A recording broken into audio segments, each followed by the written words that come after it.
Salut à tous. Dans l'attente de la décision de cet homme-là, Kawhi Leonard, auquel finalement un énorme choix appartient et ce futur choix va évidemment conditionner notre saison 2019-2020 en NBA. Bon, je peux plus attendre. Je fais un point avec vous sur pas mal de choses, que ce soit évidemment la free agency avec les mouvements qu'on a connus, et également la suite des parties sur NBA 2K parce que j'ai besoin d'avoir votre avis. J'espère que vous l'exprimerez très nombreux, en tout cas le plus nombreux possible pour m'aider à faire des choix. Alors c'est parti. On a eu une draft qui a vu comme ça pas mal de choses se produire. Je vous en ai déjà un petit peu parlé. On a des pistes déjà sur des joueurs qui peuvent être très excitants, des gens qui ont été draftés un peu trop haut, des gens qui ont été draftés un peu trop bas. Bref, ça c'est l'histoire qui nous le dira. On, on verra bien, j'en ai déjà parlé et on va découvrir tout ça de toute façon dans les mois à venir. Ça va être évidemment ça va être passionnant. Voilà, même au deuxième tour, on peut trouver des gens, je sais pas, moi, par exemple, je pense à oui, à The Admiral Schofield, mais également un Bol Bol. Qu'est-ce qui va devenir un talent Horton Tucker? On a comme ça pas mal de choses à découvrir, mais c'est pas l'objet de cette vidéo. L'objet de cette vidéo, c'est de faire un petit peu le point sur une free agency assez dingo qui démarre tambour battant il y a quelques jours avec Kevin Durant, Kyrie Irving ainsi que Dede Jordan du côté des Brooklyn Nets. Voilà. Donc phénoménal, arrangement salarial qu'on connaît mais dont on découvrira les détails. Ça va être pour tous les trades, pour toutes les signatures, ça va être la même chose. Les détails sont pas encore définitifs, il faut attendre le 6 juillet, c'est-à-dire très vite, pour connaître les détails contractuels et pour pouvoir vraiment mettre sur Touquet au fur et à mesure les choses à jour. Klay Thompson a prolongé, Jimmy Butler via du sign and trade. Il faudra revenir sur cette notion de sign and trade qui a été vachement en vogue au moment de cette free agency. Là, on a vu du sign and trade dans tous les sens. Kevin Durant, c'est aussi ça, hein. Donc Jimmy Butler va du côté de là où il voulait aller vraiment, c'est du côté de Miami. Tobias Harris qui re-signe aux Sixers alors qu'on s'attendait plutôt à l'inverse. Kemba Walker qui au final va occuper la place de Kyrie Irving du côté des Celtics. DeMarcus Cousins qui n'a toujours pas de franchise. Il y a un marché qui est bouché pour DeMarcus Cousins. C'est pas le seul. Ça peut amener à faire une réflexion sur les pivots, sur les intérieurs à suivre. Kristaps qui se voit allonger le max du côté de Dallas, ok. D'Angelo Russell qui se retrouve de manière mais totalement improbable aux Warriors sur un sign and trade justement avec Kevin Durant, incroyable. Là encore, énorme scénario, on l'attendait partout sauf aux Warriors quasiment. Euh, Derrick Rose du côté des Pistons, ça il faut voir. Asia Thomas au minimum du côté des Wizards, c'est pareil, c'est des choses, bon, on peut pas trop se prononcer. Milwaukee qui re-signe Middleton au max à 180 millions sur 5 ans. Imaginez un petit peu ce que ça signifie au niveau de la dernière année de salaire, la cinquième. Sur des sommes colossales qui peuvent tuer une franchise à un moment donné. Bref, voilà, Malcolm Brogdon, du coup, les Bucks n'ont pas réellement l'argent pour s'aligner puisqu'ils ont d'autres projets en tête qui partent du côté des Pacers. Quelle belle pioche pour les Pacers, franchement. C'est exceptionnel. Brook Lopez qui prolonge 4 années du côté des Bucks, ok. On a vu du côté de Orlando les prolongations pas forcément attendues de Niko Vucevic et de Terrence Ross, le shooter, qui a pris une belle dimension, hein, la saison passée notamment, hein, en sixième homme.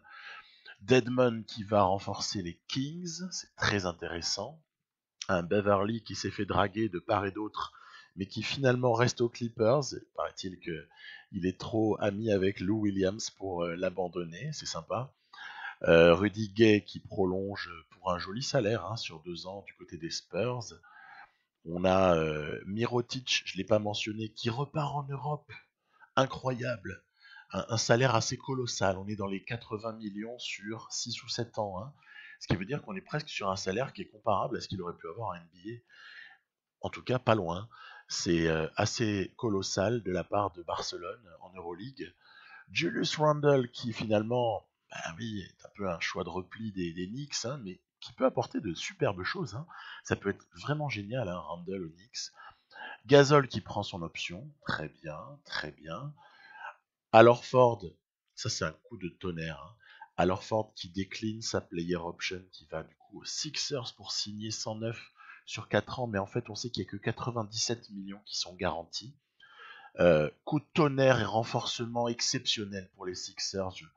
Je ne tarirai pas d'éloges sur ce mouvement, tellement à mon avis c'est une pièce qui manquait du côté des Sixers et pour pouvoir envisager la suite. Danny Green qui attend ou pas la décision de Kawhi, en tout cas qui est dragué un peu dans tous les sens, après il faudra voir à quel tarif. Ricky Rubio qui vient apporter ce qu'il pourra du côté des Suns et pour un salaire ma foi pas dégueulasse à 17 millions en moyenne sur 3 ans. Trevor Ariza qui continue à aller prendre la monnaie, cette fois-ci c'est du côté de Sacramento. Pas mal aussi, hein, 25 sur 2. Hein. Darren Collison retraite, je vous avoue que mon interrogation fut totale. Corey Joseph, ok, très bien, ça vient prendre de la monnaie aussi du côté des Kings qui viennent solidifier un peu leur équipe. En fait, ils viennent se constituer un sacré banc, mine de rien. Quand on va rajouter le 5 majeur au banc, on va se dire, ah ouais, ça joue dans le top 8 peut-être à l'ouest maintenant. Hein.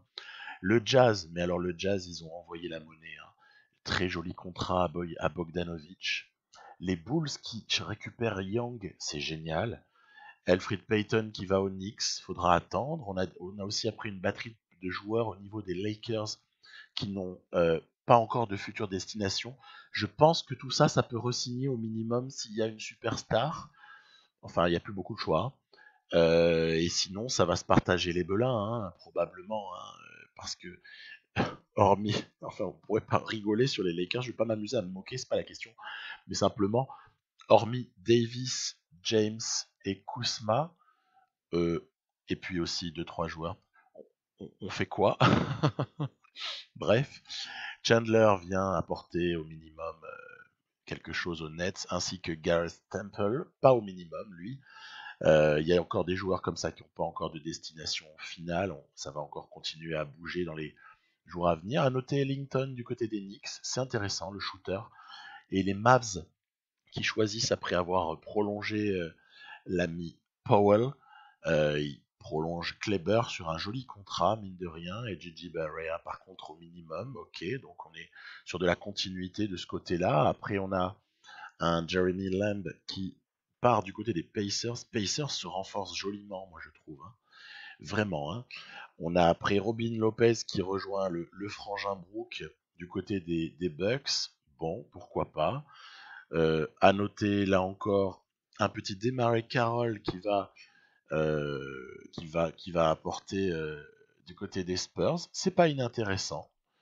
Kaminski qui vient apporter son côté stretch 4 du côté des Suns. Bon, je croyais qu'ils avaient déjà Saric, mais pourquoi pas, ça va faire deux comme ça.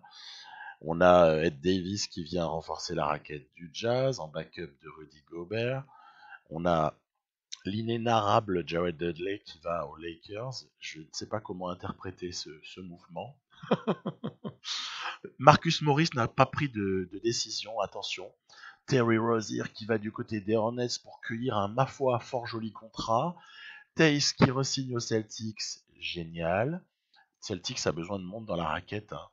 Ensuite, on a là encore des gens qui se sacrifient un petit peu financièrement. Je pense à Green, à Rivers en particulier pour aider les Rockets à être encore compétitifs l'an prochain. Ils le seront, attention. On n'en parle pas trop parce qu'ils bougent pas, ils sont pas super actifs, mais n'empêche que même s'il y a des trades et des rumeurs de trades de partout, notamment autour de Clint Capella, etc. C'est assez invraisemblable. Les Bucks qui récupèrent un Wes Matthews, pendant que O'Quinn ira peut-être apporter des minutes sur le banc aux Sixers. On a voilà un Magruder qui re-signe, on a Muscala au Thunder, c'est pas phénoménal comme move. Un Bullock qui va chercher quand même une dizaine de millions par an aux Knicks, il y avait de l'argent à donner. Hein. Un Valenciunas qui prend 15 en moyenne sur 3 ans du côté des Grizzlies, c'était pas vraiment attendu. On s'attendait à la player option ou bien à un trade après player option. Finalement, continuité, pourquoi pas, ça peut être une monnaie d'échange aussi pour la suite. On a des décisions non prises encore pour des Dylan Wright, Taylor Zeller, etc. On a du côté des Wolves aussi encore un peu d'incertitude, du côté des Pelicans, qui ont par exemple décliné la qualifying sur Stan Johnson. Hein. Alors, on ne sait pas trop ce que ça peut donner encore. Taj Gibson ou Knicks, voilà, Tolliver qui vient apporter aussi sur le stretch 4 du côté des Blazers. Ezonia au minimum, pourquoi pas. On a Maudier au minimum au Jazz pour aller faire le deuxième ou troisième meneur derrière Conley et Dante Exum. Noah Vonley qui vient apporter de côté athlétique dans la raquette des Wolves. On a Dédé Jordan, on l'a déjà mentionné. Jolie affaire pour le Thunder de conserver Noël parce que ce sera pas cher. On attend encore les détails du contrat.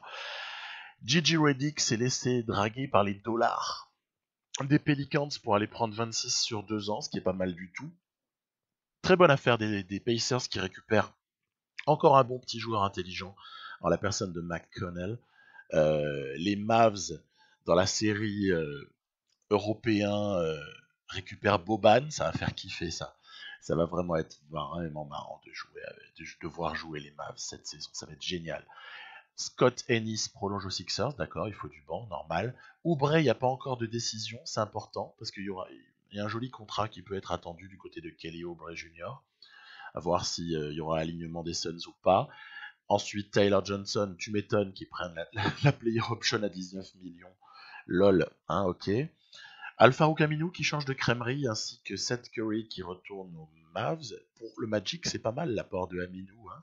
Les Blazers arrivent par contre à conserver Rodney Hood alors que Cantor se barre du côté des Celtics. C'est normal, il y a eu un trade où ils ont récupéré Whiteside, les Blazers. Donc Whiteside, si vous voulez, plutôt un joli backup, voire même titulaire en l'absence de Nurkic qui s'est salement blessé pour une partie de saison. Après, on verra bien comment les rapports de force s'installeront.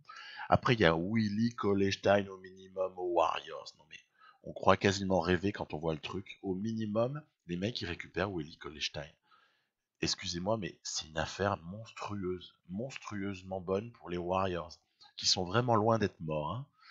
Ensuite, Harrison Barnes qui décline pour prendre 4 ans. 4 ans à 21 et quelques millions de moyenne, ce qui est sympa. Presque gagnant-gagnant, on pourrait dire comme ça. Si ce n'est que les Kings se limitent leur marge, mais en même temps, Free Agency 2020 un peu pauvre entre guillemets a priori, donc quelque part bon, ok, c'est un choix encore une fois. On peut signaler le choix des Bulls d'aller chercher Thomas Satoransky, la jolie resignature de Thomas Bryant et de Bob et le départ de Portis du côté des Knicks. Décidément, on commence à avoir quelques ailiers forts du côté des Knicks. Il va peut-être falloir en faire jouer un au poste 5, ainsi que Mitchell Robinson. Jabari Parker, le pauvre, j'ai presque de la peine parce que on se demande un petit peu comment ça va terminer l'histoire. Ensuite, et enfin, le fameux, l'indispensable Paul Millsap, qui, au lieu de, par exemple, voir son option décliner pour re-signer un peu plus longtemps, moins cher, non, les Nuggets, ils ont conservé pour 30 millions une année. Ok, ils avaient l'option. Et puis, on pourrait signaler aussi un Jordan Bell qui part au minimum du côté des Wolves. On pourrait aussi dire que les Warriors récupèrent Glenn Robinson. Wanamaker va jouer le backup de Kemba Walker du côté des Celtics. On ne sait pas encore ce que les Nuggets vont faire sur Trey Lyles. Ils ont la qualifying dessus. Hein. C'est une fin de contrat rookie. Et Kevon Looney, qui est très important du côté des Warriors, qu'il a été en playoff également, qui prend 3 ans à 15. Honnêtement, c'est pas volé. C'est loin d'être volé. Voilà. Ensuite, ce que je veux vous demander après, c'est votre avis sur la suite qu'on va donner aux parties sur NBA 2K, ou plutôt 2K19,5. Pourquoi ? Parce qu'en fait, il y a très clairement adaptation du jeu. Si on se base sur un commencer maintenant et on fait comme je vous avais montré dans mon petit épisode 9 là, de Management My League My GM, en fait, qui était un petit peu des choses techniques pour avoir une partie qui survit pendant l'été et pour pouvoir jouer jusqu'à la sortie du prochain jeu. Je suis en train de préparer la suite qui va être dans le même esprit, mais pour parler de tout ce qui est draft, free agency, comment ne pas trop s'emmerder la vie, à avoir une jolie partie qui permette de... En tout cas, pas une jolie partie dans l'absolu, mais une jolie base pour futures parties au pluriel. Hein, c'est ça le but, hein, c'est pas d'en jouer qu'une seule, c'est de travailler une seule fois pour s'amuser plein de fois. Ensuite, je veux bien partager mon fichier une fois que j'aurai fini. Par contre, il faut me dire comment. Parce que je ne vois pas, et quelqu'un m'avait demandé déjà, je ne vois pas le moyen de l'exporter, ou alors, voilà, éclairez-moi parce que je l'ai pas en tête, le moyen de partager le truc pour que, par exemple, ceux qui veulent puissent télécharger et n'aient pas besoin de refaire le taf.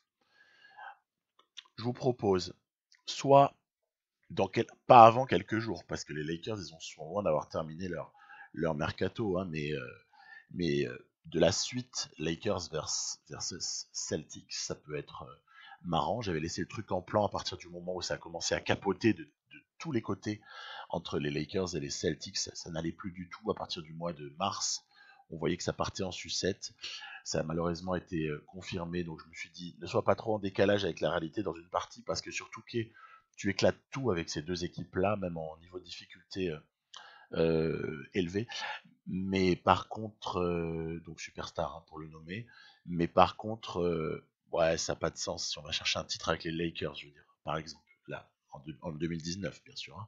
Pour 2020, tout est ouvert. Alors après, il y a aussi l'option de faire du Chicago Bulls, parce que honnêtement, l'apport de Thad Young, de Satoransky, c'est cool, franchement, c'est cool. Plus le rookie Kobe White, ça peut être vraiment excitant, là encore. Après, vous avez la possibilité de réactualiser un peu la partie que j'avais démarrée avec Sixers et Grizzlies, parce que, parce que mine de rien, Sixers, c'est dément comme c'est intéressant là, avec Richardson qui est arrivé dans le sign and trade de Butler depuis Miami, Josh, hein, et la récupération de Al Horford. Lol, mais il y a moyen de tout écraser avec cette équipe, elle est phénoménale. Memphis Grizzlies, supra excitant, d'autant plus depuis le trade il y a 2 jours de Josh Jackson venant des Phoenix Suns contre à peu près une poignée de cacahuètes et une poignée de main. Donc énormissime. Maintenant, j'ai envie de dire le Big Three de jeunes, il est déjà là. Il y a Jaren Jackson Jr., il y a Josh Jackson et il y a Ja Morant. C'est super excitant de jouer avec les Grizzlies, surtout que vous avez Valanciunas, encore 2-3 joueurs qui sont assez sympathiques. Il y a aussi moyen d'aller s'amuser avec les Mavs, hein, parce qu'on connaît déjà quasiment l'effectif pour l'année prochaine, les Mavs. Ça peut être vraiment, vraiment rigolo.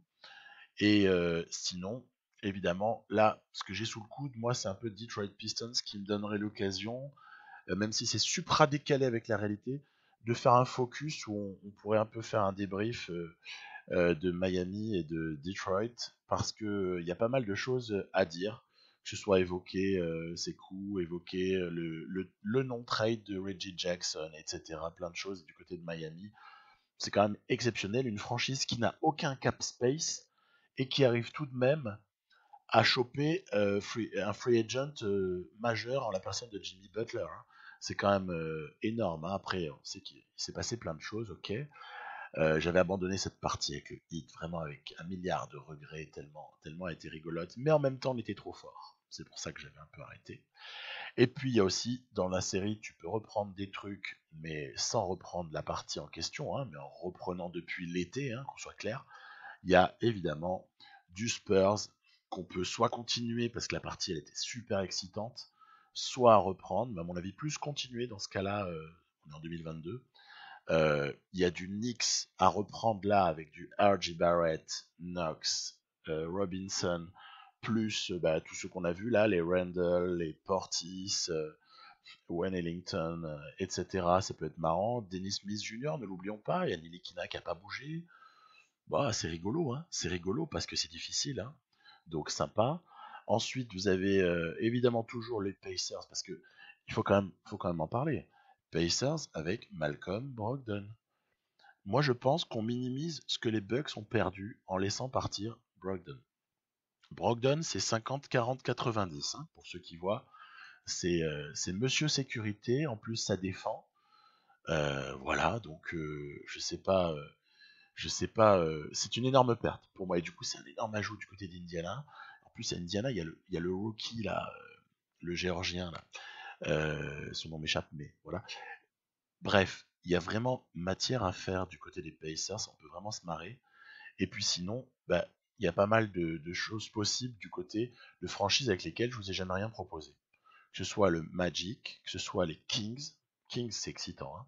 Que ce soit également les Blazers qui, mine de rien, se sont renforcés du feu de Dieu autour de McCollum et surtout Damian Lillard, ainsi que Nurkic. Je pense en tout particulier à notre petit Nasir Little, le fameux numéro 25 de la draft, mais évidemment à Hassan Whiteside. Bon, Mo Harkless est parti, Aminou est parti, mais il y a quand même gros à faire. Et Zonia qui vient pour pas cher, etc. Je vous ai mentionné d'autres trucs avant, bref. Ok, on a compris, la NBA, elle regorge de possibilités toutes plus excitantes que les unes que les autres, pardon. Je n'ai pas mentionné les Clippers, si ça se trouve, avec Kawhi, il va y avoir une hype de ouf, genre avant que je sorte la vidéo, hein, un peu de choses près, tellement les choses peuvent bouger. Le Jazz, incroyable Jazz. Après, sinon, si on a envie de souffrir, on prend les Timberwolves, on essaie de faire quelque chose de rigolo. Si on a envie de kiffer, on prend les New Orleans Pelicans pour essayer d'avoir un peu le Zion en main. Voilà, je vous ai pas tout mentionné tellement c'est rigolo. Atlanta Hawks, mine de rien, ça commence à devenir de plus en plus sexy. Euh, voilà, les Nets, j'ai même pas mentionné, les Raptors. Bon, ok, donc ça me ferait super plaisir qu'en fait que vous exprimiez vos préférences pour des parties futures. Et ce qui serait encore mieux, c'est qu'il y ait des majorités qui se dégagent. Comme ça, j'ai pas de choix et je suis par-dessus et je réfléchis même pas. Sinon, je vais me prendre la tête, je vais pas savoir où partir.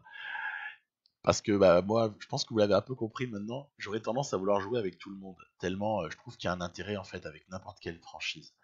Et bah voilà. C'est pour ça que je fais appel un petit peu à vos suggestions. Je vous remercie d'avance. Merci, bye bye, à très très vite.